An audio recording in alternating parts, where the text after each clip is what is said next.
نبی کا لب پر جو ذکر ہے بے مثال آیا، کمال آیا۔ نحمدہ ونصلی ونسلم علی رسولہ الکریم، اما بعد فاعوذ باللہ من الشیطان الرجیم، بسم اللہ الرحمن الرحیم، ورفعنا لک ذکرک۔ آمنت باللہ صدق اللہ مولانا العظیم وبلغنا رسولہ النبی الکریم الامین۔ حمد و ثنا کے بعد معزز و محترم سامعین کرام، آپ دیکھ رہے ہیں پروگرام صبح بہارہ۔ اعلیٰ حضرت عظیم المرتبت امام احمد رضا خان فاضل بریلوی علیہ الرحمہ نے فرمائیں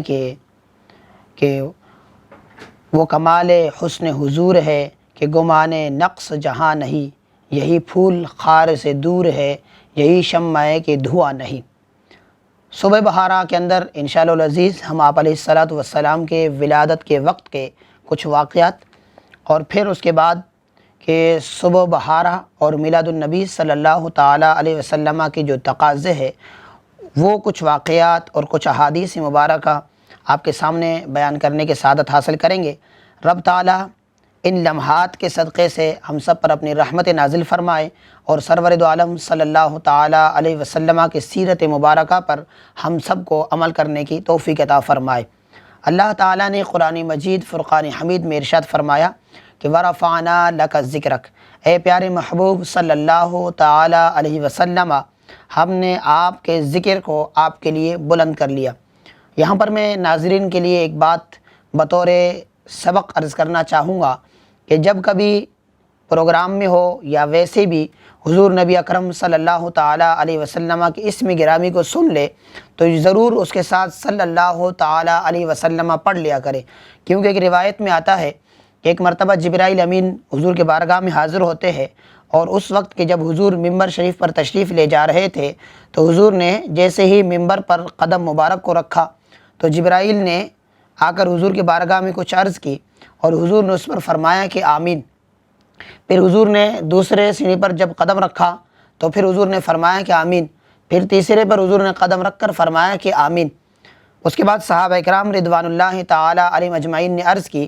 یا رسول اللہ صلی اللہ تعالیٰ علیہ وسلم، آج آپ خلاف معمول جب سیڑھی پر چڑھ رہے تھے تو آپ نے 3 مرتبہ آمین فرمایا۔ یا رسول اللہ صلی اللہ تعالیٰ علیہ وسلم، اس کی حکمت کیا ہے؟ اللہ کے رسول صلی اللہ تعالیٰ علیہ وسلم نے ارشاد فرمایا کہ اے میرے صحابہ، اس وقت جبرائیل امین میرے پاس تشریف لائے، اور جبرائیل امین نے مجھ سے کہا کہ یا رسول اللہ صلی اللہ تعالیٰ علیہ وسلم، ہلاک ہو جائے وہ شخص کہ جس نے رمضان المبارک کے مہینے کو پایا اور اس کے باوجود اس نے اپنے لیے ذریعہ مغفرت نہ کر سکا اور اپنی بخشش نہ کرا سکا۔ تو میں نے جبرائیل امین کے اس دعائیہ کلمات پر آمین کہا تھا، اور پھر جبرائیل امین میرے پاس حاضر ہوئے اور عرض کی، یا رسول اللہ صلی اللہ تعالیٰ علیہ وسلم، ہلاک ہو جائے وہ شخص کہ جس کے سامنے آپ کا ذکر ہو اور وہ آپ پر درود پاک نہ پڑھے۔ تو میں نے کہا کہ آمین، یعنی وہ شخص واقعی ہلاک ہو جائے۔ اور پھر جبرائیل امین نے میرے پاس حاضر ہو کر عرض کی، یا رسول اللہ صلی اللہ تعالیٰ علیہ وسلم، ہلاک ہو جائے وہ شخص کہ جس نے والدین میں سے دونوں کو یا کسی ایک کو حالت بزرگی میں، بڑھاپے میں پایا اور پھر ان سے جنت کو حاصل نہیں کی۔ تو فرمایا کہ یا رسول اللہ وہ شخص ہلاک ہو جائے۔ تو میں نے اس پر کہا کہ آمین، یعنی ایسے شخص ہلاک ہو جائے۔ تو آپ کے لیے میں یہی عرض کروں گا کہ پروگرام ہو یا ویسے بھی جب بھی حضور کے نام کو سن لے تو ضرور اس پر صلی اللہ تعالیٰ علیہ وسلم ضرور پڑھ لیا کرے۔ اس کی برکتیں بھی ہے، اس کی رحمتیں بھی ہے، وہ انشاءاللہ آگے چل کر میں آپ کے سامنے بیان کروں گا، مگر یہاں پر میں نے بطور مثال آپ کے سامنے یہ پیش کر دی کہ جہاں جہاں حضور کا نام آ جائے تو وہاں پر ایک مرتبہ کم از کم درود پاک ضرور پڑھ لیجئے۔ قرآن مجید میں جو اللہ تعالیٰ نے ارشاد فرمایا کہ الم نشرح لک صدرک، اور اسی صورت کے اندر آگے فرمایا کہ ورفعنا لک ذکرک، اے پیارے محمد صلی اللہ تعالیٰ علیہ وسلم، ہم نے آپ کے ذکر کو آپ کے لیے بلند کر لیا ہے۔ جب یہ آیت مبارکہ نازل ہوئی تو حضرت جبرائیل امین حضور سرور دو عالم صلی اللہ تعالیٰ علیہ وسلم کے پاس تشریف لائے اور آ کر انہوں نے عرض کی، یا رسول اللہ صلی اللہ تعالیٰ علیہ وسلم، آپ کو معلوم ہے کہ رب تعالیٰ نے آپ کے ذکر کو کس طرح بلند کر لیا ہے، سرور دو عالم صلی اللہ تعالیٰ علیہ وسلم نے ارشاد فرمایا کہ رب تعالیٰ ہی بہتر جانتا ہے۔ تو حضرت جبرائیل امین رضی اللہ صلی اللہ تعالیٰ علیہ وسلم نے عرض کی، یا رسول اللہ صلی اللہ تعالیٰ علیہ وسلم، رب تعالیٰ فرماتا ہے اے پیارے محبوب صلی اللہ تعالیٰ علیہ وسلم، جہاں جہاں میرا ذکر ہوگا وہیں وہیں آپ کا ذکر ہوگا۔ اسی کو تو اعلیٰ حضرت علیہ رحمہ نے یوں فرمایا تھا کہ زمین و زماں تمہارے لیے، مکین و مکاں تمہارے لیے، ہم آئے یہاں تمہارے لیے، ہم اٹھے بھی وہاں تمہارے لیے، بدن میں ہے جاں تمہارے لیے، منہ دہن میں ہے زباں تمہارے لیے۔ یعنی ہم دنیا میں آئے ہیں تو صرف سرور دو عالم صلی اللہ تعالیٰ علیہ وسلم کے ذکر کرنے کے لیے آئے ہیں۔ علامہ آلوسی رحمۃ اللہ تعالیٰ علیہ اس آیت کی شرح کرتے ہوئے فرماتے ہیں کہ اللہ تعالیٰ نے حضور کے ذکر کو کس طرح بلند فرمایا۔ علامہ آلوسی علیہ رحمہ فرماتے ہیں کہ اللہ تعالیٰ نے کلمہ طیبہ میں اپنے نام کے ساتھ اپنے محبوب کے نام کو ملا دیا۔ یعنی جب کوئی شخص ایمان لائے گا، لا الہ الا اللہ محمد الرسول اللہ پڑھے گا، تو وہیں پر لا الہ الا اللہ کے ساتھ اسے یقیناً محمد الرسول اللہ پڑھنا بھی لازمی ہے۔ کوئی شخص اس وقت تک کامل مومن ہو ہی نہیں سکتا کہ جب تک وہ لا الہ الا اللہ کے ساتھ محمد الرسول اللہ صلی اللہ تعالیٰ علیہ وسلم کے کلمات کو ادا نہیں کرتا ہے۔ اور فرمایا کہ آذان، نماز کے لیے جب مؤذن آذان دیتا ہے تو نماز اللہ کے لیے ہے، تو وہاں پر مؤذن آذان دے کر لوگوں کو نماز کے لیے جب بلاتا ہے تو وہیں پر اللہ اکبر کے کلمات کے ساتھ اشہد ان لا الہ الا اللہ و اشہد ان محمد رسول اللہ کے کلمات موجود ہے۔ اور نماز پڑھتے ہیں، نماز میں اول سے لے کر آخر تک رب تعالیٰ کا ذکر ہے۔ جب اللہ اکبر کہہ کر شروع میں ہم اللہ تعالیٰ کی بلندی کو بیان کرتے ہیں، اور پھر اس کے بعد سورہ فاتحہ پڑھتے ہیں، اس میں بھی رب تعالیٰ کا ذکر ہے، اس کی بلندی عظمت کا بیان ہے،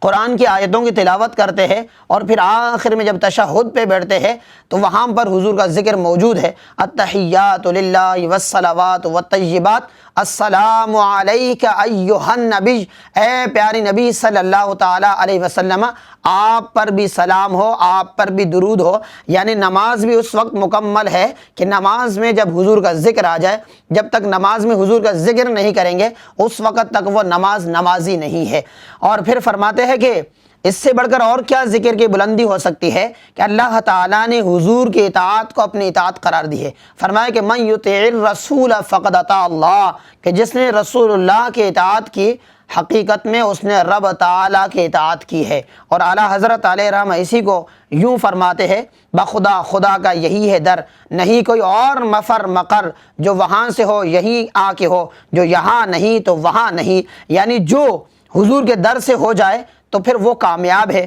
اور جو حضور کے در سے نہیں ہے تو وہ رب تعالیٰ کے بارگاہ میں بھی قابل قبول نہیں ہے۔ اور اللہ تعالیٰ نے گناہ گاروں کو یہی فرمایا کہ لوگوں جب تم اپنے جانوں پر ظلم کر بیٹھو اور جب تم سے کوئی گناہ ہو جائے تو فرمایا کہ میرے محبوب کے بارگاہ میں آ جاؤ، وَلَوْ أَنَّهُمْ إِذ ظَلَمُوا أَنفُسَهُمْ جَاءُوكَ، اے پیارے نبی صلی اللہ تعالیٰ علیہ وسلم، جب ان لوگوں سے کوئی گناہ ہو جائے، جَاءُوكَ یہ آپ کے پاس آ جائے، فَاسْتَغْفَرُوا اللَّهَ آپ کے پاس آنے کے بعد اللہ کی بارگاہ میں توبہ استغفار کرے، اور توبہ استغفار کرنے کے بعد اے پیارے محبوب صلی اللہ تعالیٰ علیہ وسلم آپ ان کے لیے شفاعت کرے تو لوجد اللہ تواب الرحیم، تو یہ ضرور اللہ تعالیٰ کو بہت زیادہ توبہ قبول کرنے والا پائیں گے۔ یعنی گناہ کرنے کے بعد فرمائیں کہ پہلے حضور کے بارگاہ میں حاضر ہو جاؤ، حضور کے بارگاہ میں حاضر ہونے کے بعد پھر حضور ان کے لیے شفاعت بھی کرے، اور جب حضور ان کے لیے شفاعت کریں گے، سفارش کریں گے، تو فرمائیں کہ پھر اللہ تعالیٰ ان لوگوں کے توبوں کو قبول فرما لے گا۔ اور اعلیٰ حضرت اسی کو یوں بیان فرماتے ہیں کہ فریاد امتی جو کرے حال زار میں، ممکن نہیں کہ خیر بشر کو خبر نہ ہو۔ یعنی کوئی شخص اپنے جان پر ظلم کر بیٹھے، گناہ کر بیٹھے، اور پھر حضور کو وسیلہ بنا کر اللہ کی بارگاہ میں دعا کر لے، تو یہ کیسے ممکن ہے حضور پھر اس کے لیے شفاعت نہ کرے؟ فرمایا کہ فریاد امتی جو کرے حال زار میں، ممکن نہیں کہ خیر بشر کو خبر نہ ہو۔ تو ہم عرض کر رہے تھے کہ اللہ تعالیٰ نے حضور سرور دو عالم صلی اللہ تعالیٰ علیہ وسلم کے ذکر کو بلند فرمایا ہے،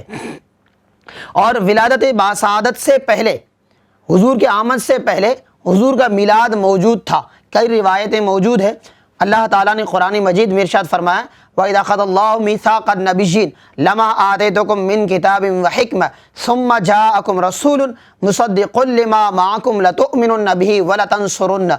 ایک تو یہ آیت مبارکہ ہے، اور اس سے بھی پیچھے اگر ہم جاتے ہیں، جب حضرت آدم علیہ السلام جنت سے زمین پر تشریف لائے اور پھر جب عرفات کے مقام پر پہنچتے ہیں اماں حوا اور حضرت آدم علی نبینا علیہ السلام، تو رب تعالیٰ نے حضرت آدم علی نبینا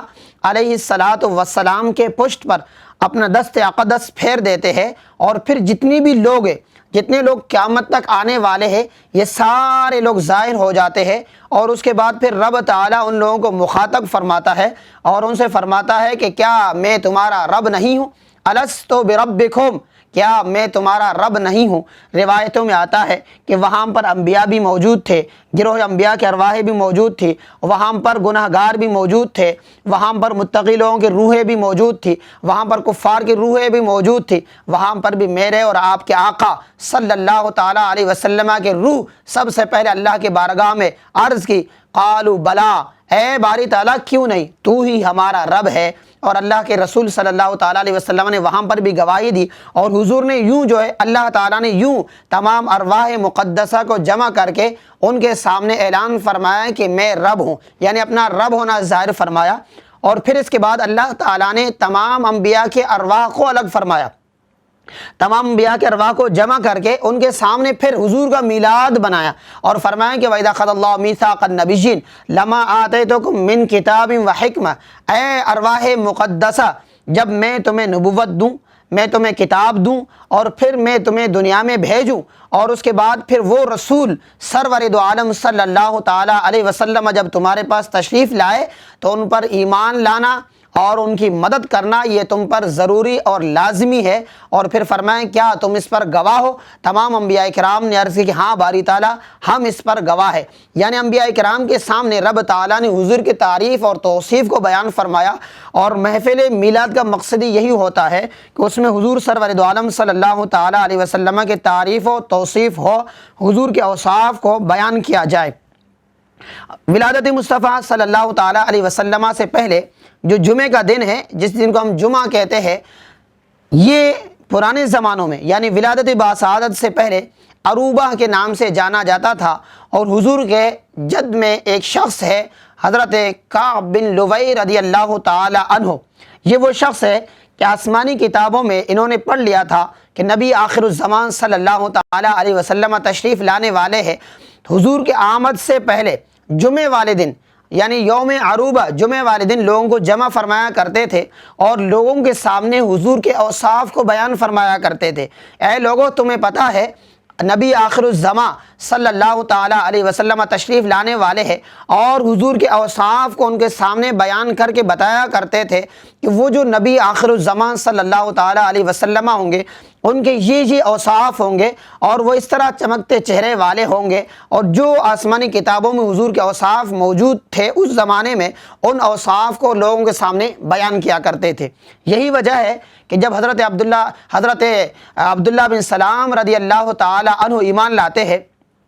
حضرت عمر فاروق رضی اللہ تعالی عنہ نے ان سے پوچھا کہ اے عبداللہ بن سلام تم کس طرح ایمان لائے؟ حضرت عبداللہ بن سلام رضی اللہ تعالی عنہ عرض کرتے ہیں، فرماتے ہیں کہ میں نے آسمانی کتابوں میں نبی آخر الزمان صلی اللہ تعالیٰ علیہ وسلم کے تمام اوصاف کو پڑھ لیا تھا، اور جب میں نے حضور کے چہرے کو دیکھا تو میں سمجھ گیا کہ یہ وہی آخری نبی صلی اللہ تعالیٰ علیہ وسلم ہے جن کے حوالے سے کتابوں میں اوصاف مبارکہ موجود ہے، اور یوں انہوں نے حضور کے چہرے انور کو دیکھ کر فوراً سے ایمان لے کر کے آ جائے۔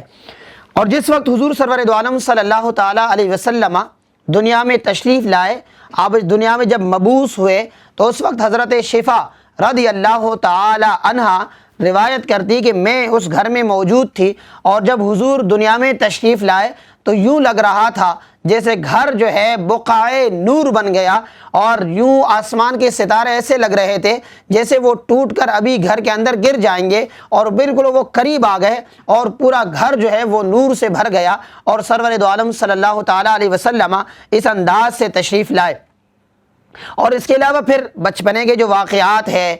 رضاعت کے حوالے سے ہو، اس کے علاوہ نبوت تک، اور کئی ایسے واقعات ہیں کہ جن سے بظاہر واقعی طور پر یہ لگتا تھا کہ یہ نبی آخر الزمان صلی اللہ تعالیٰ علیہ وسلم ہے۔ اور پھر جب سرور دو عالم میرے اور آپ کے آقا صلی اللہ تعالیٰ علیہ وسلم نے اعلان نبوت فرمایا، اعلان نبوت کے بعد جو صحابہ کرام حضور پر ایمان لائے، جب وہ ایمان لائے تو انہوں نے اپنا تن من دھن سب کچھ حضور پر قربان کرنے کے لیے تیار ہو گئے، حضور کے ہر فرمان پر عمل کرنے کے لیے تیار ہو گئے۔ بس وہ یہ دیکھتے تھے کہ یہ میرے نبی کا فرمان ہے، تو جیسے یہ سنتے تھے کہ میرے نبی کا فرمان ہے تو اپنا سب کچھ حضور پر نچھاور کرنے کے لیے، حضور کے قدموں پر قربان کرنے کے لیے تیار رہتے تھے۔ کئی ایسی روایات موجود ہے، ایک دو روایت میں آپ کے سامنے بیان کرتا ہوں۔ حضرت عبداللہ بن رواحہ بڑے صحابی ہے، یہ ایک مرتبہ راستے سے گزر رہے تھے اور حضور سرور دو عالم صلی اللہ تعالیٰ علیہ وسلم مسجد کے اندر خطبہ ارشاد فرما رہے تھے، اور حضور ممبر پر جلوہ افروز ہو کر خطبہ ارشاد فرما رہے تھے، اور خطبہ ارشاد فرماتے فرماتے سرور دو عالم صلی اللہ تعالیٰ علیہ وسلم نے سامعین کو مخاطب کرتے ہوئے فرمایا کہ بیٹھ جاؤ، یعنی ایک مسئلہ سمجھاتے ہوئے حضور فرما رہے تھے کہ بیٹھ جاؤ۔ حضرت عبداللہ بن رواحہ رضی اللہ تعالی عنہ مسجد سے باہر تھے، اور باہر انہوں نے جب حضور کے اس کلمے کو سن لیا کہ میرے نبی فرما رہے ہیں کہ بیٹھ جاؤ، تو فوراً سے حضرت عبداللہ بن رواحہ رضی اللہ تعالی عنہ گلی کے اندر وہیں پر بیٹھ گئے۔ اب حالانکہ حضور نے حضرت عبداللہ بن رواحہ کو مخاطب نہیں فرمایا، حضور صحابہ کو خطبہ ارشاد فرماتے ہوئے ان کے سامنے فرمایا، ایک مثال سمجھاتے ہوئے فرمایا کہ بیٹھ جاؤ، مگر حضرت عبداللہ بن رواحہ رضی اللہ تعالی عنہ گلی کے اندر تھے۔ جیسے انہوں نے حضور کے کلمات کو سن لیا کہ میرے آقا فرما رہے کہ بیٹھ جاؤ، فوراً سے وہیں بیٹھ گئے۔ انہوں نے یہ نہیں دیکھا حضور مجھے مخاطب کر رہے ہیں یا حضور کسی اور سے مخاطب ہے، کیونکہ ان کے کان میں جیسے حضور کے کلمات پڑ گئے کہ میرے نبی کا فرمان ہے اور میرے نبی فرما رہے کہ بیٹھ جاؤ، تو فوراً سے حضرت عبداللہ بن رواحہ رضی اللہ تعالی عنہ بیٹھ گئے۔ حضرت عائشہ صدیقہ رضی اللہ تعالی عنہ روایت کرتی ہے کہ حضور نے اپنے لیے سونے کی انگوٹھی بنوا لی، تو صحابہ نے جب حضور کو دیکھا تو تمامی صحابہ نے سونے کی انگوٹھی اپنے لیے بنوا لی، اور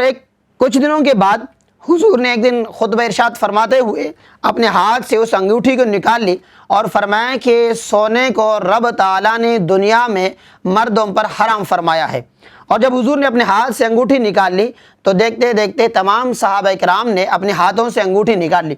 اور کچھ دن کے بعد ایک صحابی حضور کے بارگاہ میں حاضر ہوتے ہیں تو ان کے ہاتھ میں سونے کی انگوٹھی موجود تھی۔ حضور نے ان کی انگلی پکڑ کر اس انگوٹھی کو حضور نے نکال لیا، اور نکالنے کے بعد حضور نے اسے یوں پھینک دیا اور اس صحابی سے فرمایا کہ تمہیں معلوم نہیں ہے کہ رب تعالیٰ نے دنیا میں مردوں پر اسے حرام فرما دیا ہے؟ اور وہ صحابی تھے، انہوں نے آگے سے کوئی جواب نہیں دیا اور خاموش رہ گئے۔ جب حضور مجلس سے اٹھ کر جانے لگے تو صحابہ نے اس صحابی سے کہا، وہ انگوٹھی جو حضور نے تمہارے ہاتھ سے نکال کر پھینک دی ہے، تم اس انگوٹھی کو اٹھا لو، اسے خود نہ پہننا بلکہ کسی اور کو دے دینا، اپنے کام میں لانا، گھر والوں کو دے دینا، اسے اٹھا لو۔ تو وہ صحابی آگے سے فرمانے لگے، خدا کی قسم جسے میرے ہاتھ سے نکال کر میرے مصطفیٰ نے پھینکا ہے، میں دوبارہ اسے کسی صورت میں قبول نہیں کر سکتا ہوں، کیونکہ میرے مصطفیٰ کو جو پسند نہیں ہے تو میں اسے کسی صورت میں قبول کرنے کے لیے بھی تیار نہیں ہوں۔ یعنی صحابہ کرام یہ دیکھتے تھے کہ میرے محبوب کو کیا پسند ہے، ہمہ وقت ان کا یہی حال ہوتا تھا کہ جو مصطفیٰ کو پسند ہے وہ مجھے پسند ہے، اور جو مصطفیٰ کو پسند نہیں ہے تو وہ مجھے بھی پسند نہیں ہے۔ حضرت ابو ایوب انصاری صحابی رسول رضی اللہ تعالی عنہ ہے، جب حضور مدینہ طیبہ میں تشریف لاتے ہیں تو حضور اوپر والے مکان میں رہا کرتے تھے، حضرت ابو ایوب انصاری رضی اللہ تعالی عنہ نیچے والے مکان میں رہا کرتے تھے۔ تو مختلف صحابہ کرام حضور کے لیے دعوت کا اہتمام کرتے تھے، کھانے کا انتظام کرتے تھے، اور جب حضور کو کھانا پیش کرتے تھے جس برتن میں میرے آقا کھانا تناول فرماتے، اور پھر برتن کے اندر جو تھوڑا سا کھانا رہ جاتا، جب اس برتن کو اس کھانے کو واپس لایا جاتا، صحابہ فرماتے خدا کی قسم ہم پلیٹ کے برتن کے ان کونوں کو تلاش کرتے تھے کہ جہاں سے مصطفیٰ کے ہاتھ لگے ہیں وہاں سے اپنے ہاتھوں کو لگا کر ہم بھی اس سے برکت حاصل کر لیں۔ یعنی وہ ایسے سرور دو عالم صلی اللہ تعالیٰ علیہ وسلم کے اداؤں پر اپنے جانوں کو نچھاور کرتے تھے، اور وہ دیکھتے تھے کہ جہاں مصطفیٰ کے قدم لگے ہیں وہاں پر وہ خاک ہمیں برکت کے لیے مل جائے، اور یقیناً جہاں مصطفیٰ کے قدم لگے ہیں اگر وہ خاک کا ذرہ ہمیں مل جائے تو یقیناً وہ خاک ہمارے لیے شفاعت کا ذریعہ ہے۔ اور حضرت قیس بن ثابت رضی اللہ تعالی عنہ صحابی رسول، ان کے ذرا تعظیم مصطفیٰ صلی اللہ تعالی علیہ وسلم کے حوالے سے دیکھ لیجئے گا کہ قرآن میں اللہ تعالیٰ نے فرمایا کہ لا ترفعوا اصواتکم فوق صوت النبی، کہ تم اپنی آوازوں کو نبی کی آواز پر بلند نہ کرو۔ حضرت قیس بن ثابت یہ بزرگ صحابی تھے اور کچھ کم سنا کرتے تھے، اور انسان کی فطرت ہے کہ جس کو کم سنائی دے وہ بولتا اونچی آواز سے ہے۔ جب انہوں نے یہ آیت مبارکہ سن لی کہ رب تعالیٰ نے فرمایا ہے کہ لا ترفعوا اصواتکم فوق صوت النبی، اے لوگوں نبی کی آواز پر اپنی آواز کو بلند نہ کر لو، حضرت قیس بن ثابت رضی اللہ تعالی عنہ اپنے گھر میں گئے اور اپنے آپ کو ایک کمرے میں بند کر لیا اور رو رو کر رب تعالیٰ کی بارگاہ میں عرض کرنے لگے، باری تعالیٰ اس میں میرا کیا قصور ہے؟ میں سنتا کم ہوں جس کی وجہ سے میں بولتا ہوں اونچی آواز سے ہے، باری تعالیٰ میرے تو اعمال ضائع ہو گئے، مولا مجھ پر کرم فرما۔ کچھ دن گزرتے ہیں، حضور نے فرمایا کہ قیس کہاں ہے؟ صحابہ نے عرض کی یا رسول اللہ صلی اللہ تعالی علیہ وسلم، جب سے یہ آیت مبارکہ نازل ہوئی حضرت قیس رضی اللہ تعالی عنہ اپنے گھر میں اپنے آپ کو بند کر رکھا ہے اور ہمہ وقت رو کر اللہ کی بارگاہ میں توبہ و استغفار کر رہے ہیں کہ مولا مجھے معاف فرما دے، میرے تو اعمال ضائع ہو گئے۔ حضور نے فرمایا کہ حضرت قیس کو بلا لو۔ جب حضرت قیس بن ثابت رضی اللہ تعالی عنہ کو بلایا گیا تو حضور نے دریافت فرمایا کہ اے قیس کہاں تھے؟ عرض کرنے لگے یا رسول اللہ، اللہ تعالیٰ نے قرآن مجید میں ارشاد فرمایا ہے کہ لا ترفعوا اصواتکم، اپنی آوازوں کو بلند نہ کرو نبی کی آواز پر۔ یا رسول اللہ صلی اللہ تعالیٰ علیہ وسلم، میں اونچی آواز سے سنتا ہوں، میں آپ کی بارگاہ میں جب کلام کرتا ہوں تو بلند آواز سے کلام کرتا ہوں۔ یا رسول اللہ صلی اللہ تعالیٰ علیہ وسلم، میرے اعمال تو ضائع ہو گئے اس لیے میں حاضر نہیں ہوتا ہوں، کہیں ایسا نہ ہو کہ میرے اعمال ضائع ہو جاؤ۔ پیارے آقا صلی اللہ تعالیٰ علیہ وسلم نے ارشاد فرمایا، اے قیس کیا تمہیں یہ پسند نہیں ہے کہ جب تک تم دنیا میں رہو عزت کے ساتھ رہو، اور جب دنیا سے جاؤ تو شہادت کے موت جاؤ، اور پھر اس کے بعد رب تعالیٰ تمہیں جنت میں داخل فرما دے؟ صحابہ فرماتے خدا کی قسم ایسا ہی ہوا۔ حضرت قیس بن ثابت رضی اللہ تعالیٰ عنہ جب تک زندہ رہے، ایمان کی سلامتی کے ساتھ زندہ رہے، عزت کے ساتھ زندہ رہے، اور پھر جب حضرت قیس بن ثابت رضی اللہ تعالیٰ عنہ دنیا سے گئے، شہادت کے ساتھ گئے، اور پھر صحابہ فرماتے تھے کہ یقیناً میرے نبی نے فرمایا ہے کہ تم شہادت کی موت جاؤ گے اور دنیا میں عزت کے ساتھ رہو گے، دنیا میں عزت کے ساتھ بھی رہے، شہادت کے ساتھ بھی گئے ہیں تو یقیناً رب تعالیٰ انہیں جنت میں بھی داخل فرما دے گا۔ تو دوستو بات یہ ہے کہ صحابہ اکرام رضوان اللہ تعالیٰ علیہ مجمعین حضور سرور دو عالم صلی اللہ تعالیٰ علیہ وسلم کے ہر ادا کو اپنے لیے باعث فخر، ہر ادا کو اپنے لیے ذریعہ نجات سمجھا کرتے تھے۔ حضرت ابو ہریرہ رضی اللہ تعالی عنہ فرماتے ہیں ایک غزوے میں ہم لوگ گئے، غزوہ تبوک کے موقع پر شاید فرماتے ہیں کہ کھانے پینے کے لیے اشیاء ہمارے پاس کچھ بھی نہیں تھے، کھانے پینے کا سامان ختم ہو گیا۔ میں نے بارگاہ رسالت میں حاضر ہو کر عرض کی یا رسول اللہ صلی اللہ تعالی علیہ وسلم، کھانے کے لیے کچھ نہیں ہے۔ حضور نے فرمایا کہ اگر کچھ ہے تو لا کر دو۔ فرماتے کہ میں گیا اور میں نے کہیں سے 21 کھجوروں کا انتظام کر لیا اور انہیں میں نے ایک باکس کے اندر رکھ کر حضور کے بارگاہ میں حاضر ہوا، اور حضور نے فرمایا کہ انہیں گنو یہ کتنے ہیں؟ حضرت ابو ہریرہ فرماتے کہ میں نے جب ان کو گنتی کی تو وہ 21 کھجوریں تھیں۔ حضور نے ان کے اوپر اپنا دست شفقت رکھا اور فرمایا کہ اب قافلہ والوں کو 10 کر کے بلاتے جاؤ اور ان سے کہو کہ کھاتے جائے۔ حضرت ابو ہریرہ رضی اللہ تعالیٰ عنہ فرماتے ہیں قافلے میں جتنے بھی افراد تھے ان تمام کو میں نے بلایا، 10 کے افراد آتے کھا کر چلے جایا کرتے تھے۔ پورے قافلے والے جتنے بھی افراد تھے وہ تمام صحابہ کرام وہاں آتے رہے اور 10 کے قافلے کے ساتھ کھاتے رہے اور چلتے گئے، اور پھر حضور نے فرمایا کہ اے ابو ہریرہ اب اسے اپنے پاس رکھو۔ حضرت ابو ہریرہ رضی اللہ تعالی عنہ فرماتے ہیں کہ میں نے اس باکس کو، وہ کپڑا کے جس کے اندر وہ کھجوریں تھی، میں نے اسے اپنے پاس رکھا، اور پھر اس کے بعد حضرت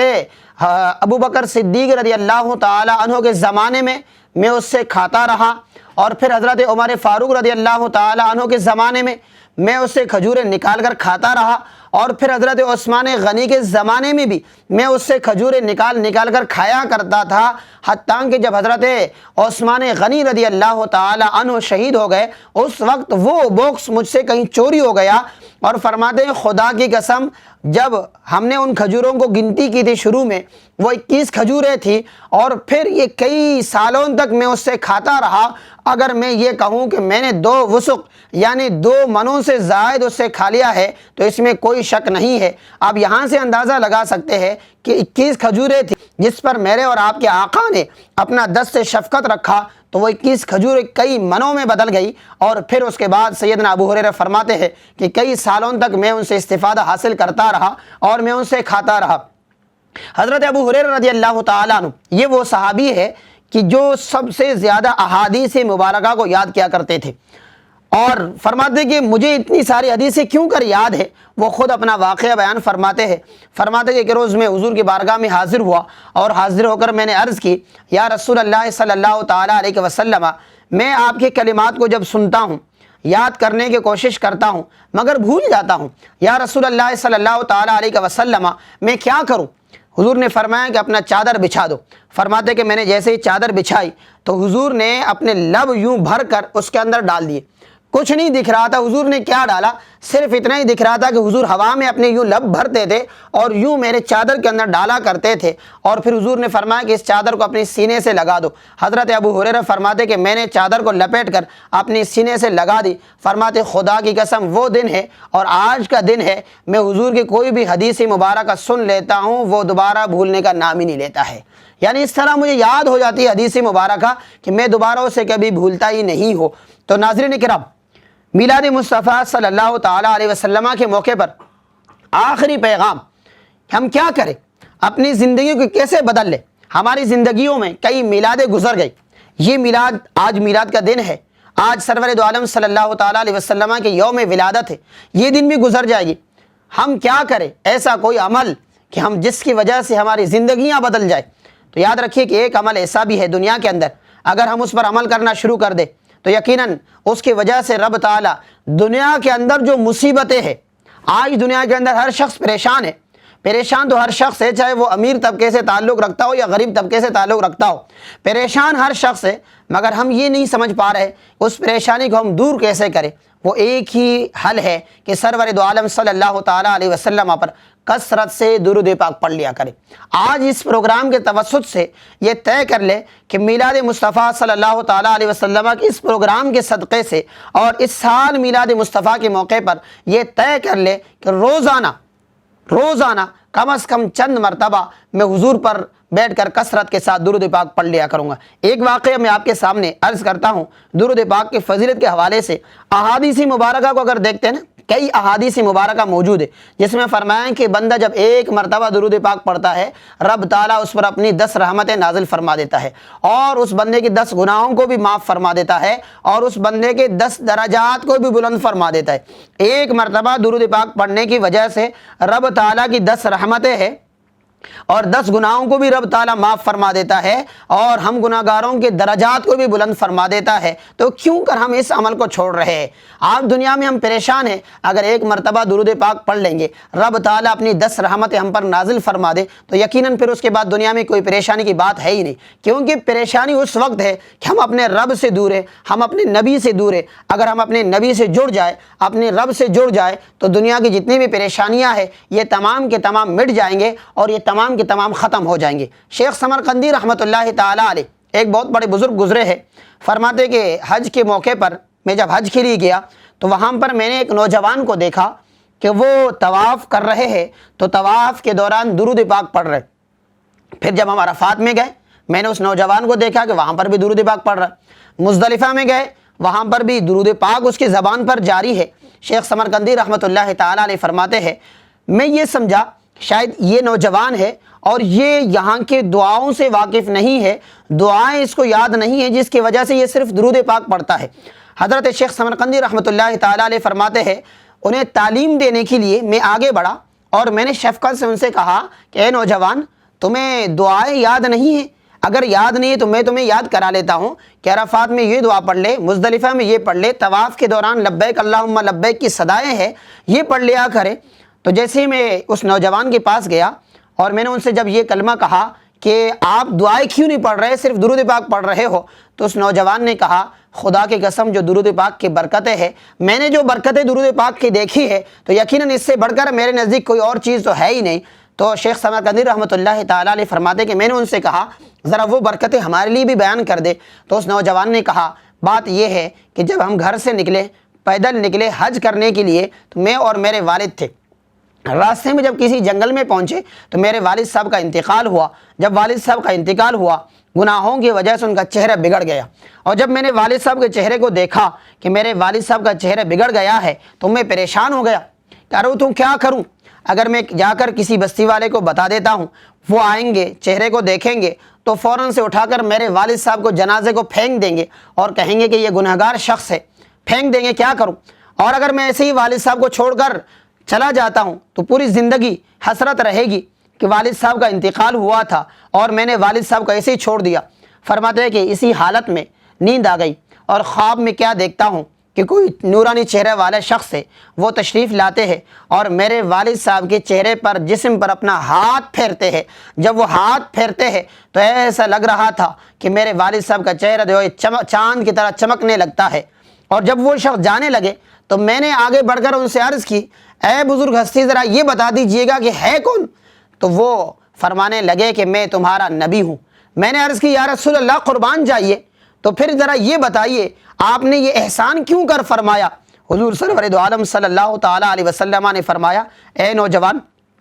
تمہارے والد صاحب اگرچہ گناہگار تھے مگر بات یہ ہے جب انہیں وقت ملتا یہ مجھ پر کثرت سے درود پاک پڑھا کرتے تھے۔ جب یہ مجھ پر درود پاک پڑھا کرتے تھے تو آج ان کا انتقال ہوا تو میں نے چاہا کہ میری امتی جو مجھ پر درود پاک پڑھا کرتا تھا، کیوں کر ان کا چہرہ جو ہے وہ سیاہ رہے، اس لیے میں حاضر ہوا ہوں اور ان کے چہرے پر میں نے اپنا ہاتھ پھیرا ہے، اور اب تم ان کو دیکھ لو، ان کا چہرہ چمک رہا ہوگا۔ وہ نوجوان فرماتے ہیں کہ جیسے میں خواب سے بیدار ہوا تو واقعی میرے والد صاحب کا چہرہ چمک رہا تھا، اور پھر جب میں نے لوگوں سے کہا کہ ہم مسافر تھے، میرے والد صاحب کا انتقال ہوا، جب لوگوں نے آ کر میرے والد کے چہرے کو دیکھا ان میں سے ہر شخص یہ کہہ رہا تھا خدا کی قسم یہ وقت کے ولی ہے، یعنی ایسے چمکتا چہرہ ہے۔ تو اس لیے دوستو دنیا کے اندر پریشانیاں ہیں، مصیبت ہے، سب کچھ ہے، اس لیے ان مصیبتوں سے چھٹکارے کا ایک ہی راستہ ہے، اس میلاد مصطفیٰ صلی اللہ تعالیٰ علیہ وسلم کے موقع پر ہم یہ طے کر لیں کہ انشاءاللہ العزیز آج سے ہم حضور پر کثرت کے ساتھ درود پاک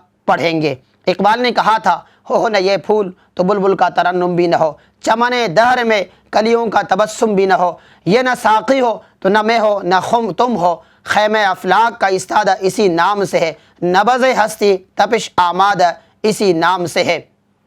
سرور کہوں مالک و مولا کہوں تجھے، باغ خلیل کا گلے زیبا کہوں تجھے، حیران ہوں میرے شاہ میں کیا کیا کہوں تجھے، رضا نے ختم سخن اس پہ کر دیا، خالق کا بندہ خلق کا آقا کہوں تجھے، وہ جہنم میں گیا جو ان سے مستغنی ہوا، ہے خلیل اللہ کو حاجت رسول اللہ کی، لا و رب العرش جس کو جو ملا ان سے ملا، بٹتی ہے کونین میں نعمت رسول اللہ کی، خاک ہو کر عشق مصطفیٰ میں آرام سے سونا ملا، الفت ہے جان کی اکسیر ہے الفت رسول اللہ کی، وآخر دعوایا ان الحمدللہ رب العالمین۔ نبی کا لب پر جو ذکر ہے بے مثال آیا،